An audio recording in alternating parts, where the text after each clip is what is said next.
You've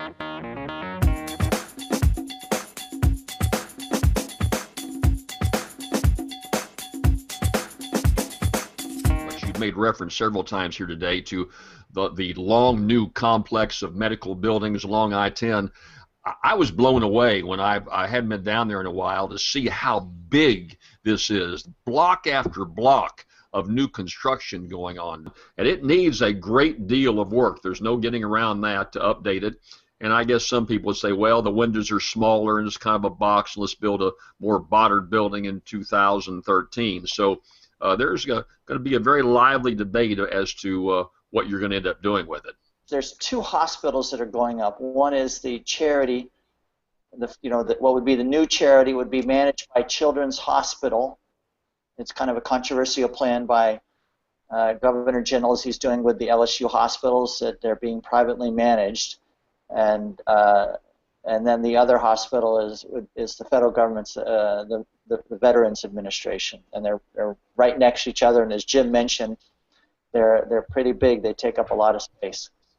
Yeah, going back across I-10, that the Iberville housing project, which is right near the French Quarter, and that process of taking down those older buildings and redeveloping them, and that process is underway.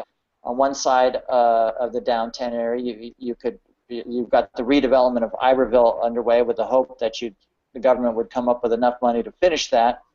Then on the other side, you've got the charity building, where the mayor is talking about various things and hoping to move that forward in the next 2-3 years. So if you can redevelop Iberville on one side, redevelop charity on the other side, then that could make retail attractive, the kind of retail that people find out at the Lakeside Mall, that could be built there and create jobs and tax revenue for the city. This is probably the biggest project the state has ever undertaken, with these 5-6 blocks of this massive construction involving billions of dollars. Have you looked at that at all, Tyler, in terms of accountability, in terms of who's planning, the architects involved, who's making those decisions? You got a confidence level that is being developed and planned and constructed properly compared to what we've seen in the past? Most of those decisions were made before I returned to New Orleans a year ago, and they were very controversial decisions.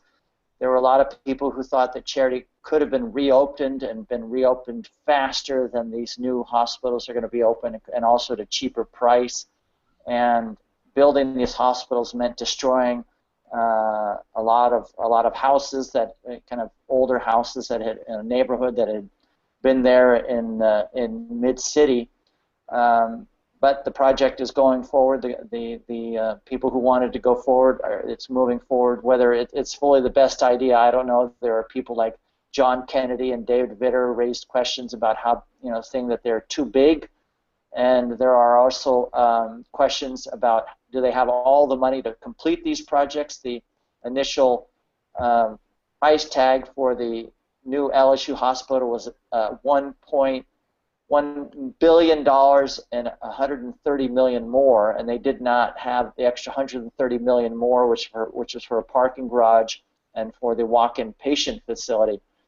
They are now saying that the Children's Hospital would put up that money, but that might be in lieu of payments they would be making to the state. So whether it's ultimately the best financial deal to the state has really not been fully been made clear. And then also with a private developer, less will be made transparent, or less would be made public than if it was just under the control of LSU. Yeah, and it's so big and so much money involved, and I just didn't have a sense of the long-range plan and how well it was being done. And we all think it's, you love to have these facilities. I mean, jobs and economic development. You also want them to be done right and done for the best dollar out that way.